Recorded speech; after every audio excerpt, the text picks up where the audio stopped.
Let's begin. I realize that with very little fanfare, so thanks for being here. You are tuning into the Evidence Show. If you're here live, we appreciate that. If you're watching us after the fact, thanks, but we can't say hello to you directly. My name is Shawn Henderson, and at the very bottom of your screen, presumably, is James Nally. We are the hosts of the Evidence Show, and we've got a guest with us today. We'll introduce him in just a second, but you can probably see his name at the bottom of the screen, so that suspends a little bit of the mystery. But just want to point your attention to a couple of things that we mentioned at the onset of each broadcast. One is the Evidence Management Community Forum on Facebook. I realize we're heading out of the pandemic. Hopefully there will not be a Delta variant shutdown of the free world. But regardless, we created this community forum on Facebook to give evidence custodians a place to connect and to discuss things, maybe to get questions answered. And we try to monitor that. And by we, I mean James. Try to monitor that pretty regularly or frequently. It is vetted to where we're trying to lock it down to people in the industry, and I think we do a pretty good job of that. But it's just a place to get questions answered. Sometimes it feels like you got no one to talk to or answer any of your questions. That's a great place to start. So we would encourage you to avail yourself of that. That's something that we hope to keep going through the whatever you call the end of a pandemic, the undemic. We hope that that's something that stays around in perpetuity, kind of like this little broadcast. It started out as well, darn, we can't train this year because the world is shut down. So we started doing this little podcast, and it's taken off, and people are showing up and watching. So thanks. Also like to kind of give a shout out to Tracker Products. The reason that we're able to keep the lights on here literally and figuratively is because of our partnership with Tracker Products. You can learn more about Tracker Products on their website at trackerproducts.com. So to get to the meat, well, nope, actually one more self plug. This is kind of like the advertising portion. I should have had a little banner for you, Doug. Uh, if you're curious about our website or about what we do, you can find us at evidencemanagement.com. There are a lot of resources on that site that we would like to point you to. Specifically information about our training classes, about some of the consulting work that we do, but there's a lot of just user resources, information out there. Our standards and best practices can be found there, which we hope is relevant and useful to you as an evidence custodian. We've got other cool things like our e-health check, where you can pretty much do your own self-audit from our website just by using that tool. It's a self-assessment. It's fairly painless, but it'll give you an idea of how you're doing as an agency, and that is also available on our website. So that's the end of those. Today's show, this is episode, we think, number 15, but we didn't really count very well at the beginning. So this could be somewhere between 15 and 25, because I only started numbering my PowerPoint presentations somewhere in the middle, but we're going to call this 15 and just pretend that that's it. But we've entitled this episode The Packaging Guru. And we have with us in our midst a packaging guru. He is not a self-proclaimed packaging guru, but he is my packaging guru. There aren't very many people in the world that are as interested in and as attuned to packaging and materials that I thought I was alone. And then I met James. James was very similar. We're the same kind of interest, and then we started talking with Doug. And Doug's life's work is evidence packaging and crime scene materials. And I don't play golf. He doesn't. Yeah, he does packaging. And I wanted to bring Doug on and talk with him a little bit and give him a chance to show some of the cool stuff that they've got in the works, and give you a chance to talk to somebody that is in the industry but from a different perspective. I think everyone here, by and large, is an evidence custodian or an evidence manager. If you're not working in an evidence room, I don't know why you're here. It's weird that you're here. I mean, we're happy to have you, but very weird that you're here. But it's nice to get perspectives from the industry and be able to contact or interface with folks that work in different areas of the industry. We've all got the same end goal. We all want to preserve evidence and package evidence appropriately. So I thought it'd be cool to talk to someone that gives us access to the materials that enable us to do those very things. And that's why we've got James, and that's why he's the packaging guru. They do, I mean, the way that they approach things is pretty cool. And hopefully James will, I'm not James, but Doug will get into that in a little bit. But again, he has not proclaimed himself as the packaging guru. I did, and he's shaking his head no, but really he secretly is. So what are we talking about today? We'll do some quick updates. I want to reintroduce you to our packaging specifications guide that we put out. I've actually put that. You won't be able to see what I'm pointing at, but I'm pointing to the handout section on your control panel. And from that, you can download a copy of our packaging material specifications guide. We'll talk about a little about what that is about and what we're hoping to accomplish there. But that resource is available to you. We're also going to put it on our website. If it's not already there, then we've been remiss, but we will get it up on our website post haste. We're going to talk again about the Lynn Peavey Company and introduce you to Doug and the Lynn Peavey Company. We'll talk about some cool products that they've got in the pipeline. And I think it would be really cool to just spend some time, you know, at the end, if you will ask questions. And I know some people are remiss and don't want to necessarily do that, but if you've ever wanted to ask a question of somebody that makes or manufactures your packaging materials, which I have, you know, I've wanted to pick up the phone and say, hey, what's the deal with this? You know, if you've ever had a conversation in your unit about tape and had the realization that tape is not just tape, there are differences, there are important differences related to tape. If you've ever wanted to talk to someone about that, this is your guy. And this is why we wanted to have him on. And quite honestly, I hope we have Doug on periodically, because we're going to spend a lot of time talking about tamper tape today and just tape in general. But they do a lot other than tape. It's just, that's kind of what we're going to hit on today. And then we will talk about the very next episode of the Evidence Show, which is August 26th, 2021. We've already got it on the calendar. So again, thank you for being here. And without any further ado, we'll do our updates. We have finished 4 classes. We did 2 classes in California. Both those were fun. California is just a great place to be. I mean, Southern California, even Central California, where all of our fruits and vegetables come from, both those were cool places. And then we were out in Las Cruces for a week and then flew over to the East Coast. Again, this is not a geography show, but it is the East Coast. In Oviedo or Oviedo, Florida. It's not Oviedo. In Texas, it would be Oviedo, but in Florida, it's Oviedo.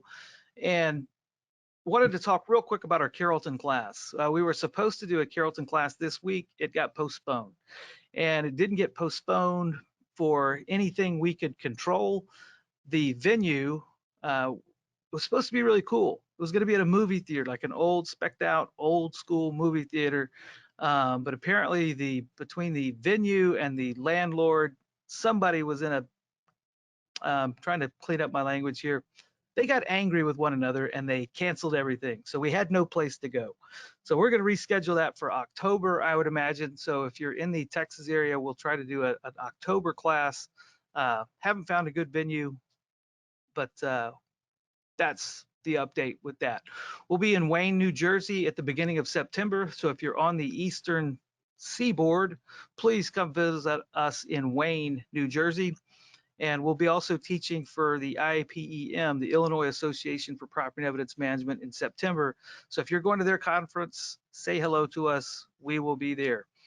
And We'd like to put some more dates on the schedule, but we haven't yet because it's a pandemic and we were doing these first few as beta tests, and we'll see how it goes. So if you'd like us to come out, teach our class, we would like to be there, especially if it's in a tropical area. Uh, we're all about that. So let's, without any further ado, I just want to kind of point you back to what we were trying to accomplish with this package specifications guide. I mentioned earlier that tape is not just tape, that the material that you use to package your evidence is incredibly important. Your selection of those materials is incredibly important. And the more work that James and I are doing in the area of consulting, the more things we see, and I'm sure Doug sees it from an industry perspective, but when you walk through an evidence vault and all the taped packages, the tape is just coming off and powdering off, there's a problem with the tape. And I realize a lot of us, the problem with our tape is usually two things. It's one, the tape that we're provided, and that's usually from a lowest bid vendor. Two, we just don't know what to ask for. And this guide, if you'll download it, it starts to try to answer some of the questions about the types of materials that we need for our evidence. And it's the kind of stuff that Doug Peavey does. That's his life's blood. That's his work, is creating materials for evidence packaging. So I've talked a lot. You can download that guide, use it if you would like. It'll give you a great place to start. But I would like to introduce you to someone that hasn't had a chance to speak yet. This is Doug Peavey. Doug Peavey is the president of the Lynn Peavey Company. And if you're not familiar with Lynn Peavey, they do evidence packaging and crime scene stuff. So I'll let you introduce yourself, Doug. So. All right, thanks. Well, you know, as I've put down in just these brief deals that Shawn has just talked about, we started out, you know, we've been in business for 40 years now, and started out as a humble beginning. I graduated from SMU in Dallas and finished up at Mizzou after we burned our fraternity house down. And so Dad and my grandfather, they had two different businesses, and they gave me an offer. They go, we'll give you a desk, a phone, and a chair, but you got to find out your niche. And so, so I had to do my own thing. And so I had my desk, phone, and a chair. And I decided, hey, I'll get into law enforcement since I'd never been arrested in the past. So that sounded like a good start to begin with. But so I was in law enforcement from basically the beginning. And basically, we have grown through collaboration with you guys in law enforcement, because, you know, it doesn't matter if we develop a product and we think it's great, but, you know, the proof is in the pudding, and you guys have to know what's good, what's bad. And so, and then we take your innovative ideas and then see if we can innovate those things into brand new products. I don't have any real desire to copy other people. We will if we're forced to, and if that's the way the feedback goes, but I like doing things on the edge. But yes, as Shawn had mentioned earlier, we manufacture everything from crime scene products, DNA kits, fingerprint powders and brushes, and narcotics kits, sexual assault kits, alternate light sources, all sorts of different things. And, you know, likewise, different packaging methods for you guys in the property rooms as well. So we've got a worldwide scope, which gives us a little bit better of a perspective in terms of we got feedback from all over the world. So I've got tons of things coming out at me from 10 or 15 different directions all at once. And just maybe some of the ideas that we have, I've traipsed through the jungles trying to help solve a crime scene in a foreign land. And we developed certain products for that because they had to deal with such intense humidity. So anyways, but I couldn't say that I've done this all myself. I've got the best support and production staff, and hopefully they can make the products good for you. And if not, you know, let them know. And if those guys won't do it, let me know. So anyways, that's it from right now. Let's go to slide Okay. 2. Well, let me kind of point out one thing that I would like to point out at the beginning is I think one of the key differences between Lynn Peavy. I mean, when I ran a crime scene unit for our police department, ran a property room, and one of the things that I liked dealing with Lynn Peavy, or one of the reasons I like dealing with Lynn Peavy, was because they actually manufacture these materials. Yeah. And I think there's an important distinction and something that's important to point out about this particular vendor, about this particular company, is they actually produce and manufacture these things. They do research and they do rigorous testing on these materials before they go to market. And I know that for me as a user of their stuff, I could depend on their stuff. So I just want to point that out, that there is a difference. You know, when you actually manufacture and produce the stuff, the the difference in what you receive at the end is measurable. So that's just something Doug wouldn't say it, but I wanted to say it. I'll also say when you call them, they're like the Chick-fil-A of evidence supply companies. I'm not going to mention any other company because we're talking to Doug, but I've called other places when I was working crime scene, and it made me mad. But every time I've called Lynn Peavy, and I call a lot about a lot of little ticky tack things, it's always been like Chick-fil-A. So thank you, Doug. I appreciate that as a consumer. But let's talk about, now that Well, we've got it and here. one other thing to add to what you said, being a manufacturer gives us a whole lot of control over quality, because that's kind of one thing that I'm really a stickler on in terms of if I just distributing somebody else's product and you guys, it doesn't work for you, I can't do that much about it. Then I have to take your information, and I want to have complete control over quality and production. Also, I've got to be honest, I think it's a lot cheaper to manufacture products and decide that, hey, if I'm going to manufacture this, we're going to have a much lower cost, so I'm able to compete better than maybe your normal distributor. But that's neither here nor there. Okay, Yeah, cool. Doug, I just want to make a comment real quick. For Shawn to compare you to Chick-fil-A, I think that's probably the most ultimate compliment he could ever pay, because I know he's just a huge supporter of Chick-fil-A and pays most of their salary with his meals. So, And Well, it's I'm not sure, even, yeah, it's I'm not sure even that because it will probably cost me a barbecue dinner at some point down the road. But that's a guarantee. And it's not even that I like their food. It's just they don't make me mad when I go eat there. I don't So, want to make anybody mad. That I don't need any extra enemies out there. So, all right. So talk to us about evidence tape, well, and particularly let's talk about, I mean, and we can either talk about packaging tape in general or more specifically like tamper tape, because there's two totally different products when we're talking about tape. until this one innovation that I got, but I'm getting too excited and I'm getting That's ahead right. of myself. That's a secret. Yeah. I'm so passionate about evidence tape, and as we'd mentioned earlier, I don't play golf. I don't have the patience to chase down a little white ball that I hit and can't find it. So I generally just try to focus on developing the best products and with your guys' input. So actually, I need your input on a lot of different things. But when we developed evidence tape 35 years ago, 37, 38, something like that, you've got to look through a whole lot of different things. You've got film substrate and substrate selection. You've got to be dealing with, there's a host of different materials out there. There's vinyls, there's papers, there's polypropylenes, there's acetates, there's laminates, there's top coats to make sure that it's printable. So you got to select the right deal, and sometimes it's too fragile. If you're talking about a chain of custody tape, then you get into the adhesive selection, and that gets you into a whole lot of acrylics, rubber-based, hot melts, combo formulations, permanent.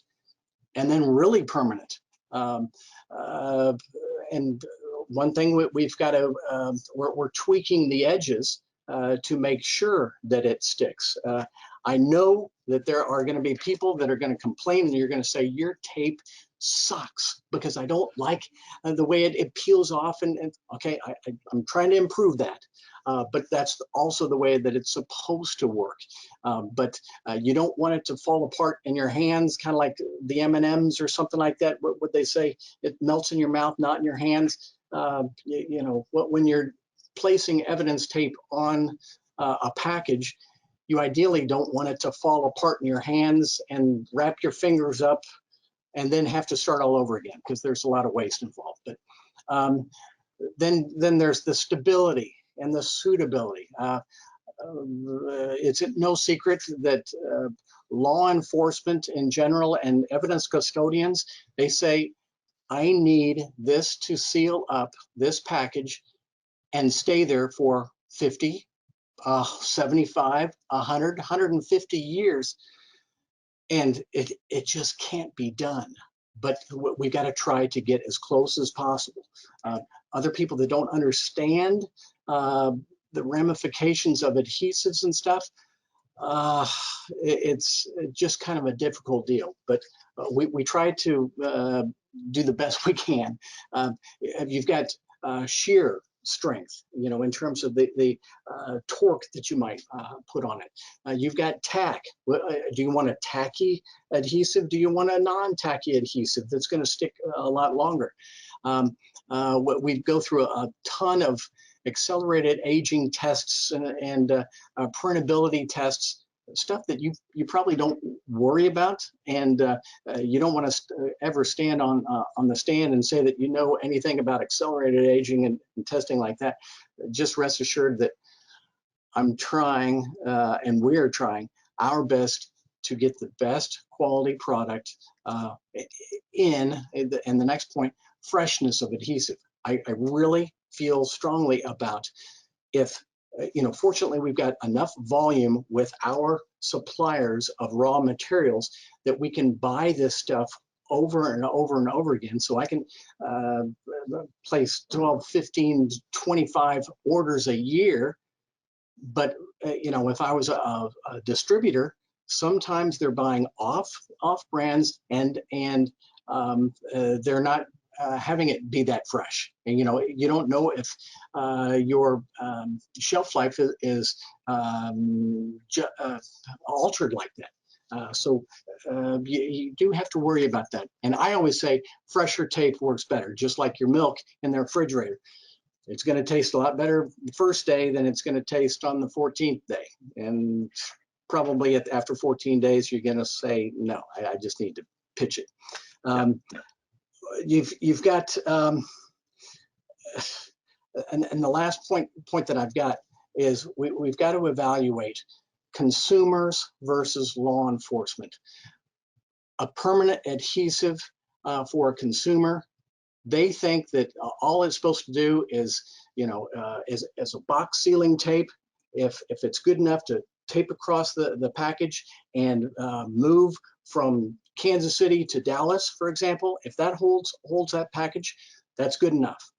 But in law enforcement, as we all know, we've got a much more critical package inside there, and it does need to stick and stay on there. So it's kind of trial and error, especially with the way that people today are now, they're trying to cheapen up their products and trying to get by, and they say, oh, they won't really realize this. And you think, oh gosh, don't do that, you know, because they're putting in oils and other fillers so that they can dilute out their product.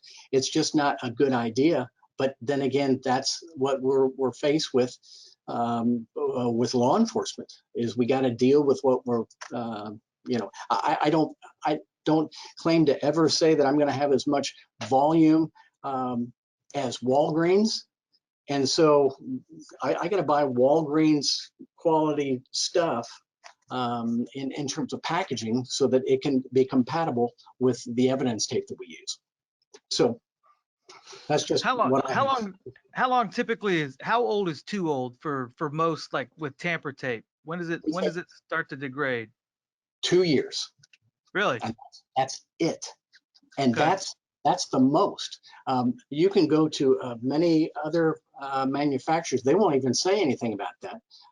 Going to overseas or wherever like that, I wouldn't even do that because that is very shady. But and that's about all I can say on that. But generally, with adhesives and the componentry that goes into it, it's going to be a maximum shelf life of 2 years. Now, we've got on the screen there the white stripe that we now place a UV indicator that tells you the born-on dating. So I didn't know how many people know about that, but we date every roll to where all you got to do is just shine your little UV light on it, and you can see, hey, this tape was manufactured, in July of 2021.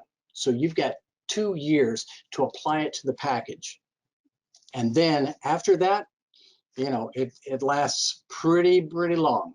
5 years, 10 years, unless. But that also depends on how it's stored, and I can go on forever. But and if anybody has any questions about it, you can ask. But and I'll try to answer.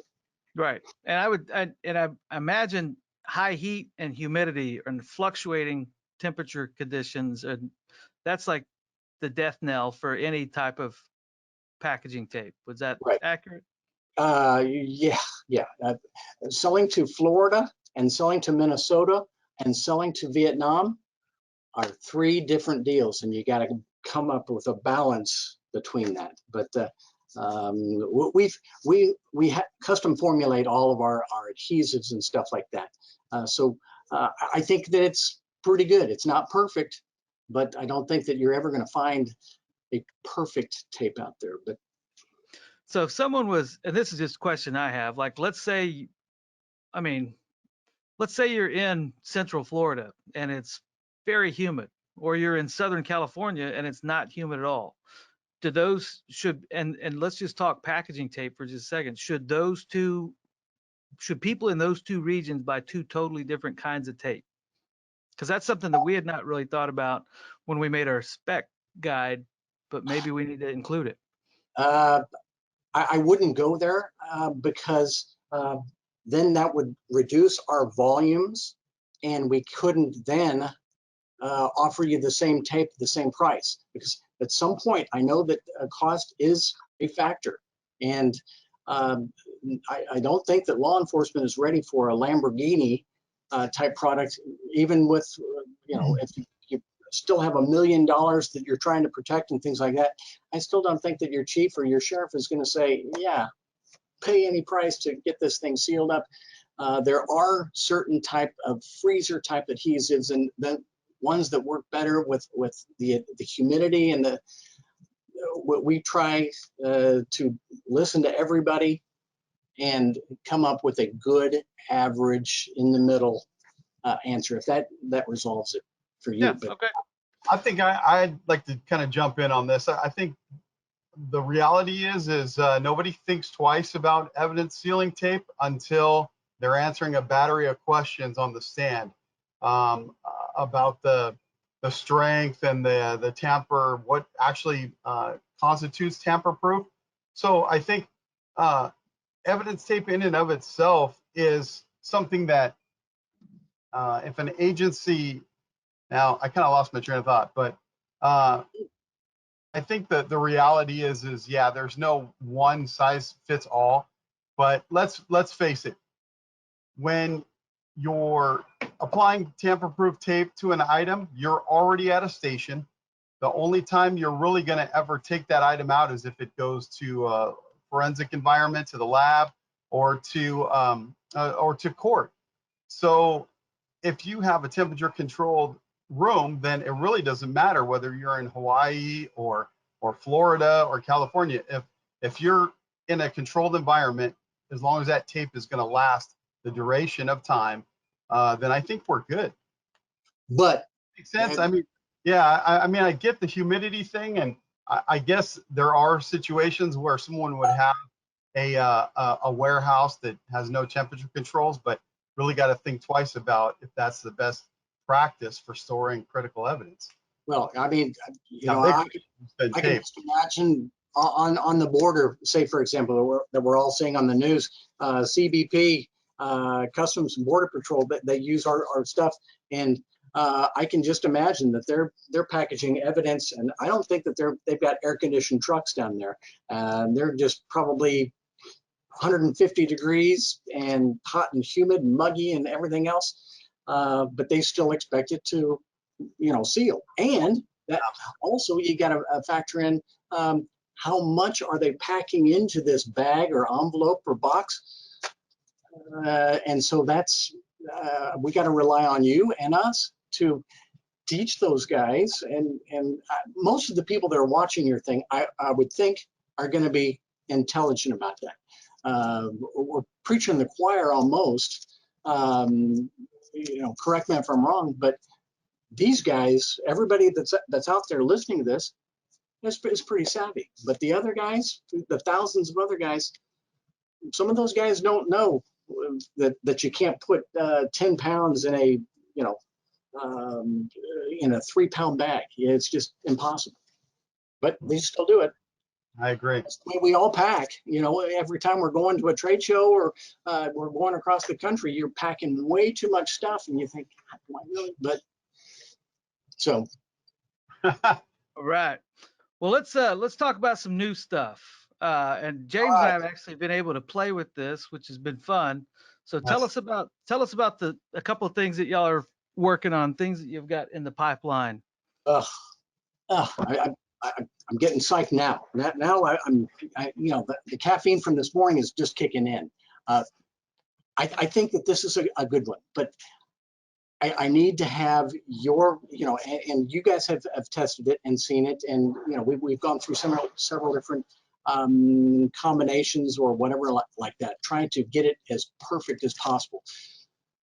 I'm just releasing this thing to the IAI in Nashville next week, and if anybody happens to be out there, come by for a sample and things. But this, I think, has the possibility of being the first dual-use evidence tape out there, one that can be used as a general packaging tape, like a box sealing tape, and you can pack up as much as you want to, because this is made from an aluminum alloy, and it's made from rolled aluminum, and it's going to stick, and it's going to be a good overall packaging.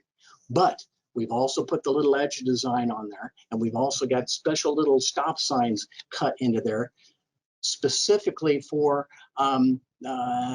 extremely difficult surfaces. Let's be honest, plastic bags, I think that's the most difficult, or one of the most difficult surfaces to get anything to stick, because that's an oil-based product. But by going with this new aluminum film, this is going to be good. But this has got a super aggressive, super tacky initial tack adhesive.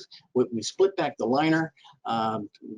Again, I talked about the split backing, but this is going to be big. But if, and I just would like to say to all of you guys out there, if you want to take a look at this thing, give me an email, send it to lpv@pvcorp.com, or for me, or call up any one of my people and say, send me a sample.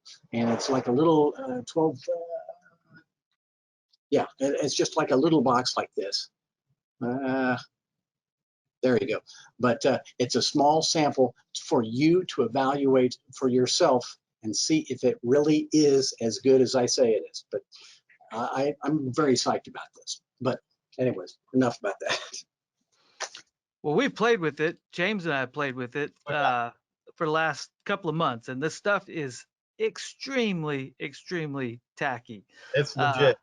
So it'd be fun. So if you want to see what he's talking about, call or email lpv@pvcorp.com for a sample, and they would be happy to send you one. Another cool thing that Peavy does is they love to beta test this stuff, and they like people to provide input. I think that for evidence custodians in general, I mean, it's cool to work with the company that wants your feedback and wants to improve their product and wants to take your input and change things to make it better. Because honestly, I mean, they're in Kansas, just outside of Kansas City. That's a The good world, thing, isn't it? Isn't it yeah, a good thing? I got no issue with Kansas whatsoever. We're But in the Chiefs' background, or, yeah, backyard, and we got barbecue. that is true. It's different than it is here, but it is barbecue, and I will take you up on that. All But right. but I think getting input across the country and across the world, I mean, you know, especially dealing with other countries, like I was talking about Vietnam. I mean, the operational environment is not the same as it is in Kansas, as it is in Southern California, as it is in Florida, as it is in Texas. It's different, and getting input helps them improve their product, and it helps us get a better product. At the end of the day, that's what I care about, is getting evidence custodians and evidence managers the best possible products to package their evidence in, and to provide officers with the best possible materials for packaging evidence. So when I see new things and like this tape, I mean, I play with things a lot, and we did some use tests, and I'm wrapping a piece of this tape around my thumb right now just because it's a nervous habit that I have, just play with things as I go, and for no particular reason. But it also wraps thumbs incredibly well. So get you a roll of this and see what it'll do. I Well, think it's cool that we're looking differently at tape, something that we all kind of probably don't take a second look at. on a personal note, I don't know why, because I had to fill my time somehow, but I've recently become a beekeeper. Ooh. And I had a huge problem when I got these bees. I was killing like 200 or 300 bees a day, and I had a leak in the feeder that I had. And so I just actually took this tape and sealed up all the deals, and it's still holding well, and there's no more bees dying. So that's a good thing. So It it works underwater as well, but I don't think that we have too many people dealing with that. But you know what it would be like, as far as a water-based application, is like stuff that's recovered from like dive teams. Like when you put stuff in a can, you could use this for actually putting a security seal on a can, which is very difficult to deal with. Uh, I so think it would stick pretty well, yeah, but you got to test that out. But and one other thing, when you get this, especially on um, difficult surfaces, you got to take your thumb and just put some pressure on each one of these little stop signs that runs across your deal, because once that's down in place, I think that if you were able to peel that stuff off in one piece, once it gets to that, it's really fragile and it's going to fall apart. If that's what you guys have found. yeah, I think that's the point. I mean, I think that's why those stop signs are there, right? So that it does detect people trying to pull. So yeah, and that's what I found when I was playing with it, and I think James found the same thing in our So tests. So Okay, all good. cool. Let's see. Oh wait, I'm flipping back and forth. So I guess right now what I want to do, and I know we've been on here a little while, and we try to wrap this up definitely within an hour, but I thought it'd be cool to do either one of two things. In your little question window at the right there, I don't know if you can see what I'm pointing at or not, but in your control panel there are questions. And if you have questions for Doug about evidence tape specifically, or evidence packaging materials specifically, or about Lynn Peavy specifically, ask those. If you got ideas for products that you wish existed but don't exist, you know, this would be another cool place. I mean, this is the guy to tell those things about. And I know that we all at some point, most of us have come up with an idea like that, but there's no one to voice it to. And so we'll just take a few minutes and go through questions. I'll kind of moderate and go through the list if there are any. If there are none, I'm sure you could email Lynn Peavey Corp and ask those questions, or if you Or got more specific. my email is doug@peaveycorp.com, PEAVEYCORP.com, if you want to directly do that as well. Cool. So, Well, you can get a hold of him that way. Oh, yeah. So if you got package questions or anything about evidence packaging, now is the time to ask. And if not, because sometimes we don't get a lot of questions. We've got a lot of people listening, a lot of people paying attention, but sometimes there aren't questions coming in. So That's what I James, if do. you have any, yeah. And that's what I always do. And I go to these little Zoom meetings nowadays for the beekeepers, and I never answer anything. I just lurk in the background. And any questions, any comments about the bees? And I say, no, I don't want to answer. So Beekeeping is cool. I do want to talk to you about that, but not here. I guess this is not the format for that, but I've been fascinated. no gifts, no honey gifts this year. I'm positive of that. My hive is not advancing that much. I got 10,000 bees, and I've only got probably 10,000 bees right now. So I don't think the hive is developed enough. All right, we got questions rolling in. This one looks like a general question. I like to use plastic bags for items like backpacks that may have scabies. Does it degrade any evidence? And first, scabies. Yeah, you definitely want to package it in something, because I don't remember what scabies is, but it sounds awful. I think we got two different issues here, and you know, if anybody wants to chime in, it really depends on why you've taken that bag in to begin with. Like, what kind of evidence are you anticipating is contained on or within that backpack? If you believe that it's got biological materials like blood or tissue, then you don't want to package it in plastic. You know, that's just, you just don't want to do it. You want to dry it out, and you want to package it in craft paper or a bag, unless you've got a plastic bag that's specifically for that stuff. But the scabies part, yeah, that's kind of gross. So you definitely want to, but if it's like homeless people property and you're not worried about evidentiary value, I think that might be a good use case. Even though I hate heat seal tubing, the word scabies would make me want to put something in a heat seal tube and seal it up. So what, any thoughts, Doug or James? Yeah, I would just say no matter what you package it in, try to isolate those areas that you're storing those items so that it won't contaminate your good evidence, right? You just want to make sure it's either off-site or in a containment device so that you're not contaminating the rest of your evidence. Well, let me click back here and see. We got more questions. Takes me a while. Oh, wow. We got lots of questions. So, what's the anticipated life of the new tape, Doug, for this tape? At least, yeah. Now I've come up with a new box, but at least 2 years. 2 years. I can't get anybody to commit to anything greater than 2 years, because that's the standard, and that's according to the Pressure Sensitive Tape Association of America.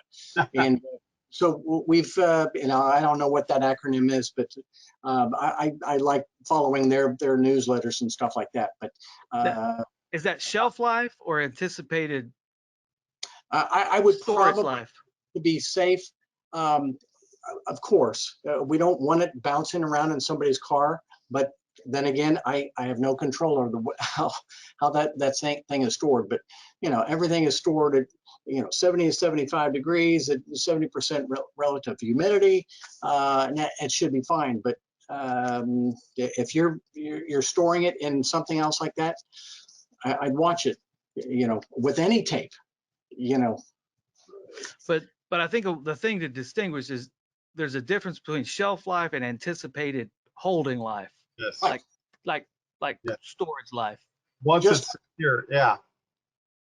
Just like our zipper weld, if you can get it on the package within 2 years from the date of manufacture, Okay.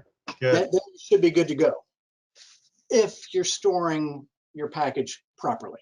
Right. Yeah. Okay. That makes sense? A little experiment here in our office too. We took 3 different groups of like evidence, and we applied the tape to each item. So I think maybe you can see this picture here.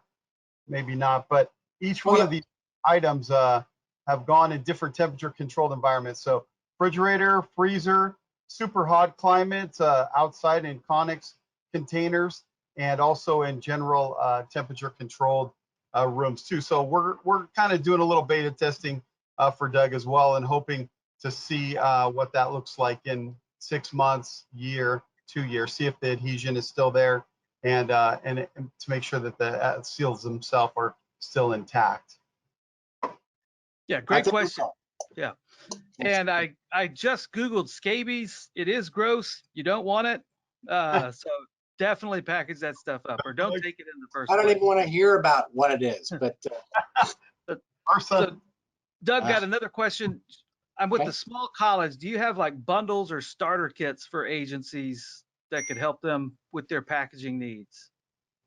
In terms of general evidence packaging, oh yeah, yeah, we've got basic evidence packaging kits with several bags, sizes bags, and then plastic bags, roll of tubing, some evidence tape in there, some varieties of that.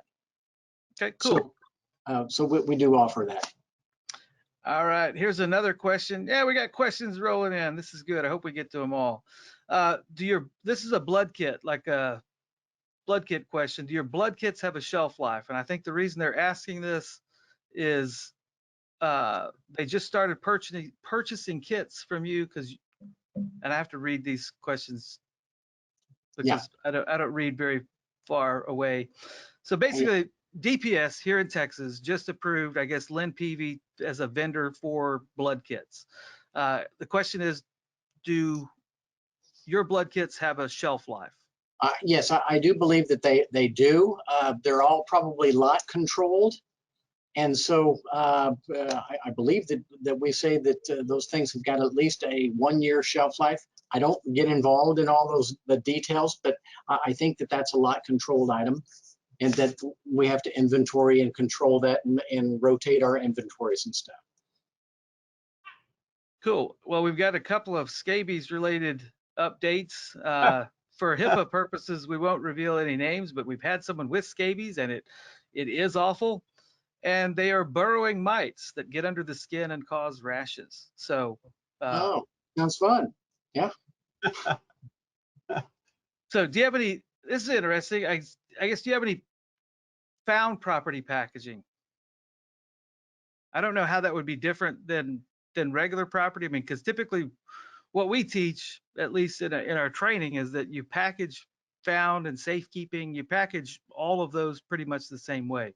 So if you've got maybe a clarification or something that would be helpful there as a differentiator, JT, if you'd let us know, could probably better answer that question. maybe JT's talking about some type of markings on the packaging that would identify it as found, as opposed to, you know, our traditional evidence tags that show evidence. I mean, we can always print up a label for that. I Yeah. mean, you know, if you wanted to, but or you can go to your computer and print off, you know, some labels for found evidence. I don't know. Okay, and I have one more question. I guess one of the things that hit me late in life is like biohazard labels. I think our agency used biohazard labels from, I mean, they were basically printed on paper with Lord knows what kind of adhesive. Because I would dog cuss officers for not putting biohazard stickers on packages. But then I realized that they might have put biohazard stickers on these packages because we literally had a floor littered with them because they would slough off. So do your biohazard stickers, are they permanent adhesive and like a non-paper substrate basically? How do y'all do those? Yes, they're all generally on our biohazards. We actually try to buy that already fluorescent tinted, and then we put the biohazard insignia, or a lot of times department name. You know, it says Dallas Police Department or whatever. So we can easily do that. But yeah, that's supposed to be, and that's part of the deal. If you don't buy carefully, you're going to be buying somebody's old stock, and you're going to be buying offcuts, especially with a biohazard where you don't think that you've got to run 10 million labels at a time. We're running much smaller, and so you can get offcuts, which is cheaper, but they don't tell you anything about where this thing has been, where this thing has been stored, and so it kind of gets scary. And nowadays, I'll mention just real fast, with all this COVID stuff and everybody blaming all these supply chain issues and things, we had a vendor right now that we were buying our paper stock with removable adhesives to come up with little ruler labels for photography purposes. Nobody in the country was made that available. They've discontinued removable adhesives temporarily. Go figure. But we found it. We got it going, but it's just we got to jump where they're where they're not. So, but yes, that they're supposed to be definitely permanent, just as much as any other label, like a 5x7 label or something. Cool. Last question that we probably have time to get to, and I don't know, anybody can take a shot at it. As far as a recommendation for Faraday cages for shelf storage. Yeah. Y'all got a couple of devices, James, right? Well, as far as the actual storage device, we have units that are called block lockers. I think it's blocklockers.com. And there's heavy duty Faraday bags inside of those block lockers that actually have a series of different attachments, different charging cables. So you have the lightning cord for the iPhone, and then all the USB-C for some of the other phones as well. So start with that. I think the shelving modules for 7 storage bays is around $5,000 though, so they're not cheap. But what they do is they provide security for the item and the Faraday bag, and it keeps the item continually charged while it's in custody, and that's important for the computer forensic guys to be able to break into those phones. So that's what I know about that. I'd say 3 things related to Faraday cages or Faraday bags. One, I learned the hard way. There are 2 types of Faraday cage products out there. And if you're not careful, and if you don't order the right type of Faraday cage package, you're going to get the wrong type of Faraday cage. A Faraday cage, I mean, Faraday was a science man from 1 billion years ago. Who knows about the history? But trust me, he was smart and he dealt with radio waves. But there are 2 types of Faraday packages. One is designed as an anti-static package, to where if you put it inside that package, it won't be affected by a static charge from the material or from the user. The other Faraday cage that we care about in this industry is not so much static. I mean, like when you have electronic components, like if you buy a circuit board from a computer to replace a circuit board, that's going to be in a Faraday bag, but that's an anti-static bag, because one little static charge could wipe the whole thing. But what we care about are Faraday cage that are radio blocking bags. So you can actually buy Faraday bags from a lot of different vendors, but they're not the kind that you might think they are. So make sure that you're buying the right kind of Faraday packaging. I would be leery. I've heard a lot of people say, well, if you wrap it in tinfoil, like 12 different times, then that's the same thing as a Faraday cage. I would be very reluctant unless I had seen some scientific, sort of validated testing that guarantees that that's going to truncate radio interference. I would hesitate to recommend that until I'd seen it validated. How about this? Our aluminum alloy tape, will somebody test wrapping up a cell phone or something like that and putting it in a property room and see if it transmits any information? Might have a triple use. Who knows? There you go. It might work, or it might be a way to seal Faraday packaging that would still give you a security seal. Yeah. So that's just stuff to think about. But the other consideration as far as Faraday storage of cell phones is you got to think about the intended use or the intended life of a Faraday package. Typically, once you've extracted the data on a device, it very well might be the case that you no longer need to protect that in a Faraday cage, unless you're going to subsequently. But if you do a dump of that whole cell phone or whole electronic device, chances are you don't. I mean, Faraday storage is expensive, prohibitively expensive. Yes. And if you can afford it, God bless you, buy all the boxes and Faraday cages that you can. But for most agencies that are struggling with resources, be very specific at what you put in a Faraday storage and what you keep in Faraday storage and how long you keep it, because you could probably deal with a lot of those things using alternate packaging. So That's a good that's point, Shawn. It usually is just the intake side until that phone is had a search warrant applied to it, and the phone goes to the forensic guys, and they dump it. Once the phone's dumped, usually you don't have a need for that bag at that point. Then the Faraday pouch is reused in another case, correct? Correct. Yes. typically, yeah.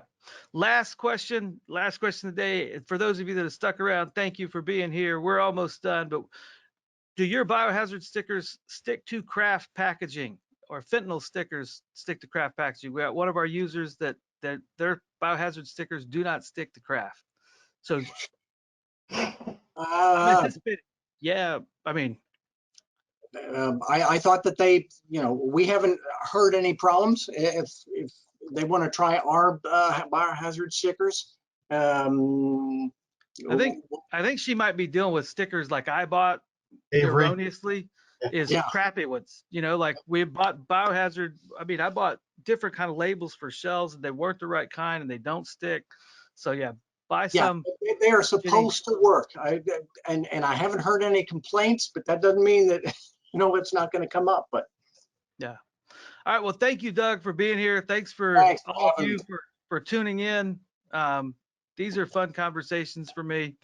I hope they're at least somewhat useful to you as the listener. If not, let's see, next week or next month, or next time on the Evidence Show, something completely different. This is going to be a watershed, groundbreaking episode. You will cry, you will laugh. No, I don't know what we're doing next month. Yeah, but you'll figure it out. You'll figure it out. But we will be there. So we'll be on August 26th, September 23rd. Thank you for tuning in. It is 2:59. Thanks, guys. I promised that I would hang up at 3. Appreciate it, James. Thank you, Doug. We'll see you next time. Bye-bye. Bye, Shawn. Bye. Bye-bye. Bye-bye.